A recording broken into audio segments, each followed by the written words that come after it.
Hello everybody, welcome back to another Tombo Kai tutorial. My name is Sensei Carlos and today is June 7th, 2020, and it's impossible to ignore the activism that we see in the streets of our country after the murder of Mr. George Floyd. So I wanted to kind of address it in terms and from the perspective of a martial artist. The general conversation around the murder of Mr. Floyd has been the use of a particular technique in his murder, and I don't think that that's where the conversation needs to be.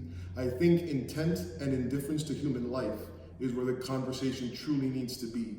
I think to focus on a technique is kind of overlooking that he could have used multiple techniques to kill a man.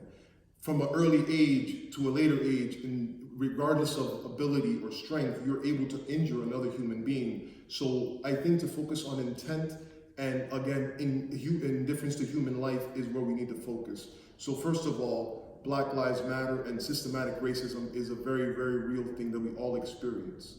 So having said that, I think that we need to use our platform, and I really feel old saying the word and using the term platform, which kind of is the point of it all, that this movement is led by young people. And as martial artists, our job isn't to raise people dedicated to a particular political view or anything like that. I think our job, or my job as I see it, is to raise strong, disciplined young people.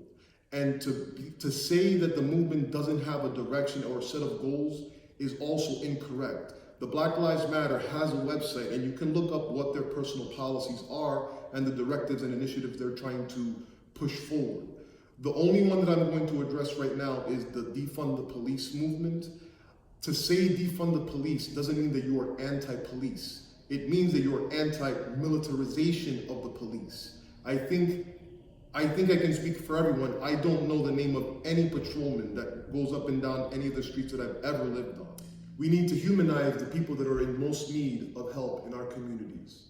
And by changing tactics, we can rehumanize the people in our communities. Also, law enforcement from outside need to be held accountable to people in the community as well. So again, using the martial arts as the platform is not a new precedent. And this is why I really wanted to make this video, because I wanted to talk about something and someone that I rarely talk about, only because I think people use his words in ways that aren't necessarily the way he wanted them to be used.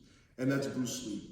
I think Bruce Lee didn't want to be idolized, he wanted to be emulated, and there's a big difference. Bruce Lee in 1972 came out with Chinese Connection, aka Fist of Fury, and he used his then platform to make a statement about how he felt his community was seen in the West as the weak man of Asia.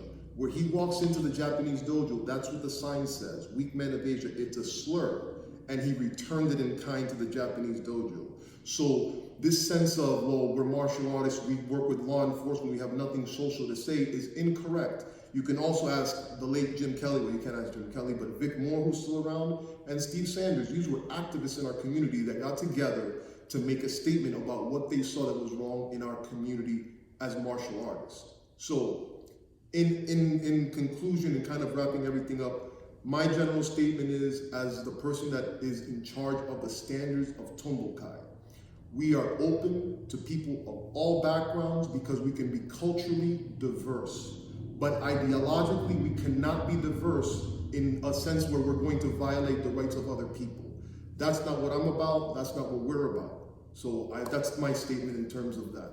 Much appreciated, much love, and hope I see you on the mat.